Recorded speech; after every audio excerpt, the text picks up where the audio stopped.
Thank you, Mr. Deputy Speaker. Mr. Deputy Speaker, I do not intend to be long in my intervention this afternoon. I have to be careful because I came in here last week to be treated to an impression of how I perform when I get to my feet. It was quite a good impression too, but the honorable member who did it is a thespian, a creature of the stage, so I was not surprised. But sir, I commit that I will not be long in my intervention today. I rise, sir, to support the amendments that are proposed to provide for the appointment or promotion of people who have been temporarily employed or acting in a post in the public service for a period of 3 years or more on a date immediately preceding the 1st of January 2026. And much of what I have to say aligns with the words and the sentiments of the member for St. George North, in the sense that Barbados has a large and consequential public service. And when we talk about a large bureaucracy or a large government, what we're really talking about is the size of the government relative to the population. Or when we talk about a small government, one of the things that we consider is really how important is the state, how important are the actions of the state in helping people realize their dreams and ambitions and experience a strong sense of well-being. And we know that in some developed nations, especially in countries that some look to as models of governance, some of the Nordic countries, countries like Singapore and so on, that they have comparably a smaller size of government. And often that smaller size of government can be achieved because there's an e-governance system that means that citizens need not interact much with the public service. Sometimes the small size of government means that there is a there's a private sector, that provides a lot of the services that people depend on, and they do so in a way that is reliable, and in a way that is responsible, and in a way that has reference to people's human rights and dignity. And so in those jurisdictions, the state, the public sector, is considered to be small because people can live their lives without interacting much with government, or they do not perceive that they interact much with government. They go on their phones, or they go on a computer, or there is the hand of the state operating in ways that they may not perceive, and they live their lives very well. They drive on well-paved roads, and they go to use library services that work well for them, or they feel as if life works without having tremendous intervention of the state. By comparison, Barbados has what I earlier called a large and consequential public service. Citizens, people who live here, tend to interact a lot with the public service. And people who are doing business, people who are accessing health care, in almost every part of life, one has to engage with the state. Mr. Deputy Speaker, the country has recently been having a conversation, very recently been having a conversation on our economic prospects and what a true socioeconomic transformation in Barbados would require.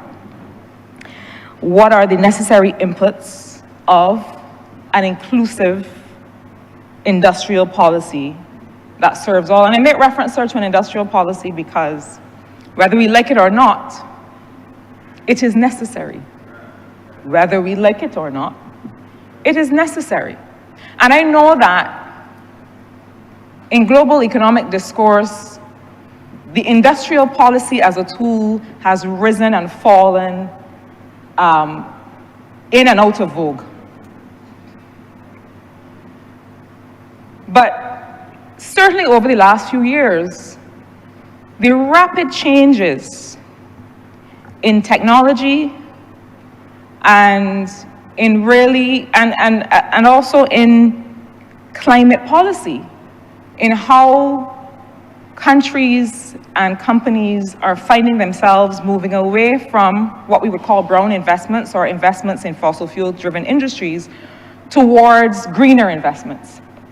Barbados itself has a climate-driven or a climate adaptation and mitigation-driven investment policy to the tune of billions of dollars. And so whether we like it or not, it is not possible just to, experimentation can be part of an industrial policy, but it's not possible simply to try things and stop and try things and stop and kind of stitch together attempts to trigger growth in that way. I feel strongly, and I have said, many colleagues have heard me say, and in fact, in an earlier dispensation had promised that government would engage in carving out and making clear an industrial policy. And one could argue that perhaps the climate investment policy can act as that. The government would need to signal that that is what its new industrial policy is. But I start there, sir, because there can be no discussion about a new industrial framework for inclusive growth without a discussion on productivity. And as we have these conversations about remuneration and treatment of workers in the public service, there has to be a conversation about productivity. And I don't mean simply having some mechanism or some council or some body that measures productivity as gross domestic product per total hours work per person employed. That's what we've come to know as a simple computation of productivity. And the central bank could easily do that. I don't know if they do, but we should, as a state, or the Barbados Statistical Services should be measuring productivity. We should know, for the investments that we make, what are the levels of productivity that we are getting. We should be able to measure and monitor that so that we know what parts of the productivity equation are failing. And I'll tell you what I mean. Factors have to work together. So workers and people who work also need the means of production. So they also need to have, if I work in a depot, forgive me if I tend to make some certain kinds of examples, but if I work in a depot of MTW, I also need equipment to do my work. And when I have the equipment, and the type of equipment, and whether it works well, all of that matters for my levels of productivity as a worker. Because I cannot be productive independent of those means. I can't be productive if I have to patch a pothole, and that is why I'm employed. If I get to work and there's no pothole patcher, well then, where is my productivity? And if my productivity is low, so too is the benefit to the citizen. So too is the benefit to the taxpayer.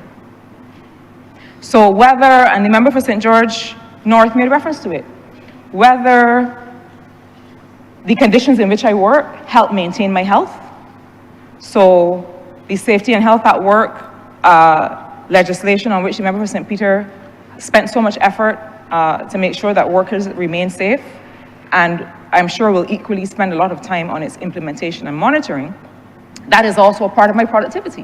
When I show up to work, I have to be well while there, and hopefully the environment in which I work helps me to stay well. At the very least, it should not contribute to me not being well.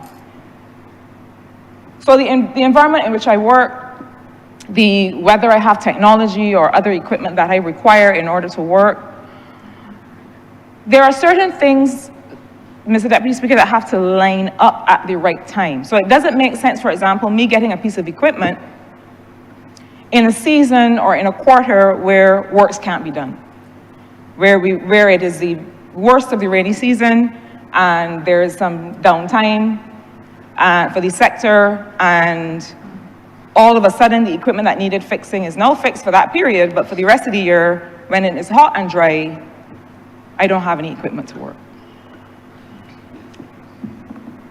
Productivity matters. And while I agree, and I absolutely agree, that a performance management system is important, it also has to be within the context of making sure that the people that we are assessing have the wherewithal to perform in the ways that we expect them to perform. And that also has to do with levels of investment in their training and their ongoing training.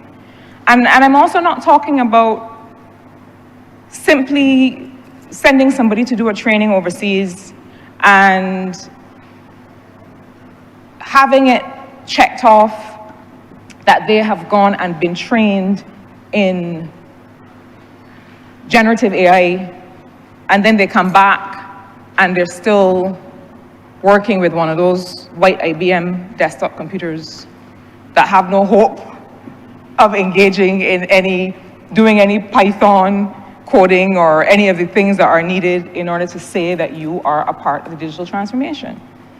And there are too many times where we say, oh yes, we've trained our people in this thing, and then they come back and there's no way that they could possibly align that investment in training with their own job or reality in which they work, and on that basis increase their productivity. Sometimes we have this notion that productivity is only a function of whether how much sick leave people take. No, I'll tell you that that is a part of it.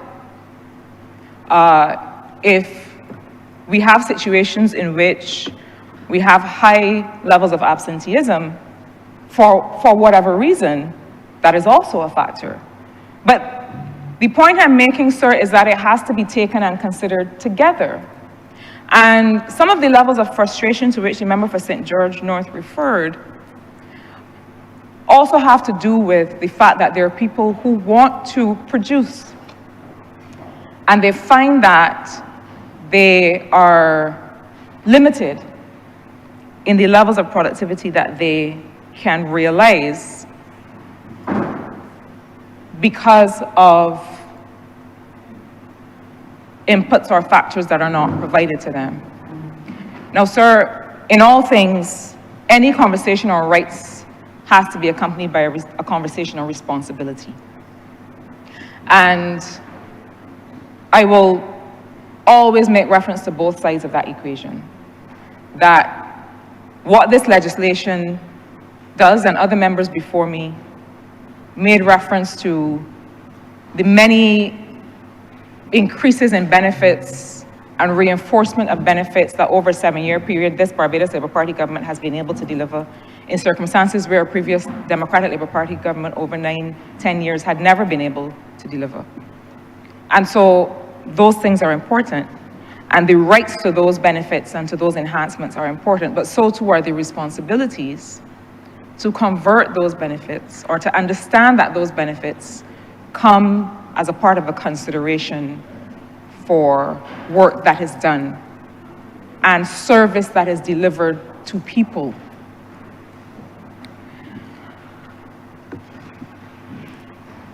In similar ways, sir, the alignment that has to happen in the public service, the alignment between rights and responsibilities, the alignment between protection and productivity also has to be part of a larger framework of making things work well, of having a system of governance in which things work well. And I do recall that when the National Productivity Council closed, and again, measuring productivity is not enough. It is not enough to know, just to know, well, your productivity is low or is increasing or is falling. The question is, once you have that information, then what are you going to do? And I do recall that when the National Productivity Council closed, it was replaced with what we thought was a more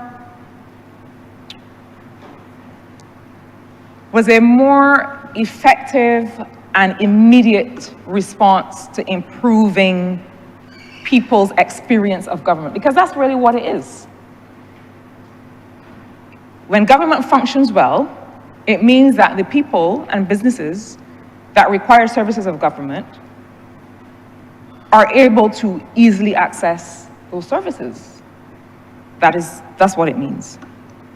And at that time, I recall that we essentially replaced the National Productivity Council, or at least its function, with a multi-sectoral board made up of public sector agencies, some of the most critical ones, private sector, heavy representation from the private sector, as well as the third sector,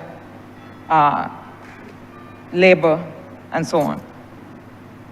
And the point of that, and when we met, the idea was that we sat department by department to address how and whether things were working well, and if they were not working well, then why not? And at the time, we had something called the Doing Business Report that since became a bit discredited, regrettably. But even though the report became discredited, some of the substance of what it was trying to say, for example, how long would it take to get town planning approval? How long would it take to get a water connection installed? How long does it take to clear goods at the port? Measuring these real things in people's lives became important. Measuring those real things in people's lives remains important. And so I don't know how you would have a performance assessment of public sector workers without connecting that directly to the real and measurable outcomes that people are feeling every day. Now, the purpose of that board, and to be fair, and let me say thank you to the Barbados Private Sector Association and others in their various representations who sat in those subcommittees. And there was a subcommittee established for every nuisance that people experienced. And sir, I like to be a woman of practical affairs. Let's figure out what the nuisance is. Let's understand why, for example, it was taking people, we would say that at town planning, we increased, for example, the time that it would take to get your planning permission, but then you couldn't occupy the dwelling because it was taking so much longer to get a water connection. So then what's the point? So those committees sat and went through, both on the side of business, as well as doing beneficiary assessments of how long were people standing in the line in the pharmacy at the Queen Elizabeth Hospital. Those are the things you have to measure. If you're talking productivity, if you're talking assessing how well public workers are doing as long as they are given the inputs that they require, then you have to measure those real things. You're certainly not simply measuring, whether somebody shows up to work a certain number of days a week. You're measuring that person's output. What are they delivering against? And what they're delivering against cannot be, for example, the number of cabinet papers produced by a ministry, because the person out there does not feel that, what they have to be measured against has to do with how people experience those services. And so we can't take our eyes off that. But you know, the debate in here today ranged, as it tends to do, a bit far and wide at times, and reference was made to the judiciary and to the notion of whether certain terms of service or the presence of contracts and so on might affect the independence of the judiciary. And I will not wade into that particular debate except to say that there seems to be a curious hierarchy, in my humble estimation, when it comes to the expectations of certain public workers. I wonder if we know what a public worker is. Someone who works for the public. And to the extent that one of the things that we measured as part of the then doing business report, the global competitiveness indices also look at this, relates to the length of time it takes to get a decision from the court. It is one of the ways we measure productivity and competitiveness domestically and globally.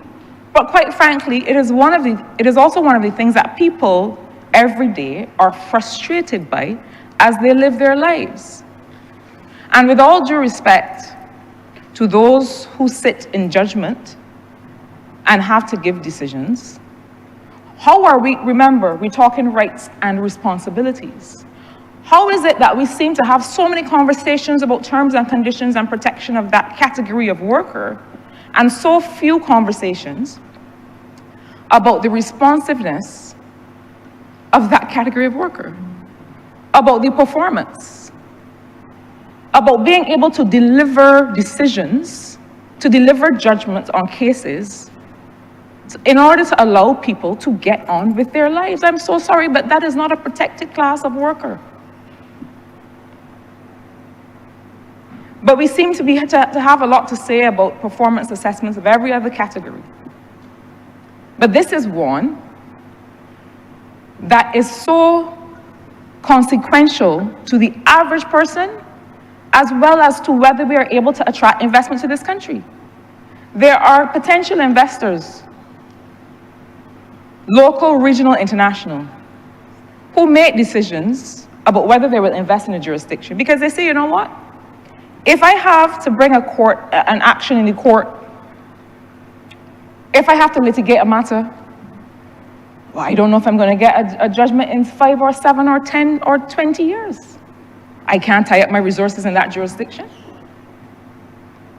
And so when we talk about assessing the performance of the public service, when we talk about how are we doing with our productivity, we have to include everyone in that conversation. There's so many ways in which the effectiveness and setting the public service up for success is material to almost everything we come in here to talk about. It is material to every time a bill is passed. And even before that bill is passed, one of the things that we have to ask ourselves is, do we have the wherewithal to actually execute this? I know the member for St. Michael South, as he puts the finishing touches on his social empowerment agency, he's grappling with that all the time. How am I setting this new agency up for success? How am I making sure, because this is a people-heavy undertaking, like so many others.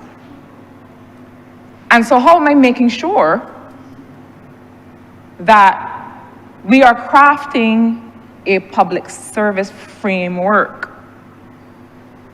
And you know, it is not about coming with high level, It's not about coming with some of these high-level standards. Standards are important. High-level standards, mission statements, all of these things are important. But for so much of this, I talk all the time about the fine work of governance. For so much of this is about understanding, well, why didn't this matter get from there to there? And you know, you can tell when a person has not had any interaction with governance at all from the way they talk. The honorable leader of the opposition, you know, you can sit from that position, especially when you've never even deigned to interact with even the governance that happens in here, and say so many wonderful things. But I was part of a conversation yesterday, sir. You know, people walk up to us, all of us in here from time to time, and start to hold forth on what is wrong with us and the government. We all experience it, and I welcome it. And this one gentleman, very accomplished entrepreneur in his field, he was complaining about a couple ministers. And this minister has done this, and that minister has not done that. And I said to him, are you aware that ministers do not direct public officers? He was not aware. So it is one thing to say, oh, I want to remind public officers, as the Honourable Member for Christchurch South said earlier, I wanted to remind public officers that they're not accountable to ministers. They don't take direction from ministers. But at the same time, ministers in the public's mind have full accountability for the success of that ministry. And so let us be real in 2025. What is the mechanism by which a process for which the minister is accountable for the satisfaction and the happiness of the population? That's what the minister does, that's what the cabinet is accountable for. Each MP in here knows it. So what is the process by which there's support for that execution? There is real support for that execution and for that accountability that comes back to that minister, or comes back to that member of parliament. You know, I was bemused to see recent comments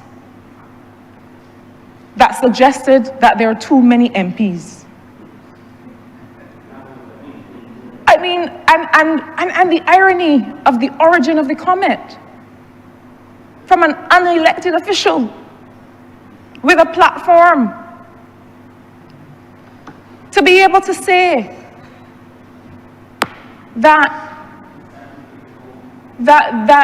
what was it? If there are 30 MPs, we estimate that they have 7,000 constituents each. Well, first of all, there's some that have 10,000. But not only that, the MP now will sit weekly and meet in her or his clinic dozens of those 7 or 8 or 9 or 10 or 11,000 constituents, and enter in her system or in their notebook the range of requests and concerns that then have to do what? That then have to be directed to all the many different organs and tentacles of government. In a situation, Mr. Deputy Speaker, where actually you want to say that the public officers are not accountable to the minister, far less accountable are those public officers to a member of parliament. There is no official accountability of the public service to a member of parliament. That is not to say that I am suggesting that there ought to be. That is a conversation perhaps for us to engage in a different time and space. But at the very least, if there's no automatic feedback to say, and I want to say from the outset, that Barbadians are a very dignified people. And public officers tend to take great pride in their office. And they also tend to have a lot of respect for your office. And so it is a function of that respect that means that an MP will tend to have a positive relationship with a public officer who will say, I will get back to you, I will work on that, I will inquire on this matter. But they don't have to. In A Streetcar Named Desire, Blanche says, I've always depended on the kindness of strangers. And that's really what you do as an MP. Because in a circumstance where you may not be getting the levels of productivity that you want, or you have not set up the public service through processes for success, then you might as well be throwing pebbles at a closed window. If not for the level of dignity with which most public officers carry out their work, and the fact that it would be very rare for an officer to not respond because they happen to have respect for your office. But by the rules, they need not.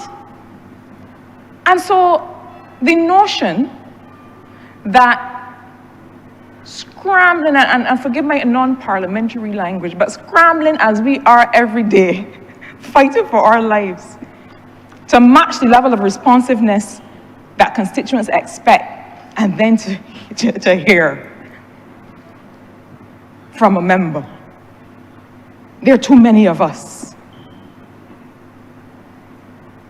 Too many of us with one staff member, or with recently two, at max, to respond to all of the different things, to call when a pipe bursts, to when a pole is leaning, to check on the old lady down the road, to be able to feed back to the members at Microsoft that we have so many vulnerable individuals in this constituency in the event of a hurricane, to be able to keep. There are too many of us. I would like to suggest to the gentleman that the answer to reducing the number of us is to do everything it takes to strengthen the public service in full. I've been seeing public sector reform logos from the time I was at school, it feels like. And then we come, and sometimes we make changes at the top, and we give people titles where nobody knows really what the job description is, rather than going and looking to see, well, what is stuck here and why is it stuck? And doing the unsexy work of just getting it unstuck. And the final thing I will say on the matter, sir, is this. We cannot make policy and craft structures for people, for individuals who might be alive today. So many of the things that I see relate to, well, I know that the member for St. Philip North is this kind of person. And so since the member for St. Philip North is this kind of person, she will work well in this kind of system.